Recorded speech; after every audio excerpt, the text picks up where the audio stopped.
হঠাৎই জার্মানির বাভারিয়ার প্রদেশের মিউনিক বিমানবন্দরের আকাশে দেখা দিয়েছে রহস্যময় ড্রোন। ২রা অক্টোবর রাতে এই ঘটনা ঘটে।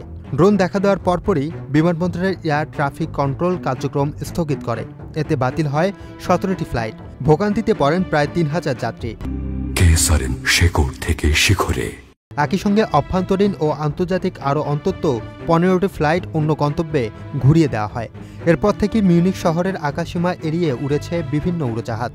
বিষয়টি ফ্লাইট রাডার 24-এর ট্র্যাকারে ধরা পড়ে।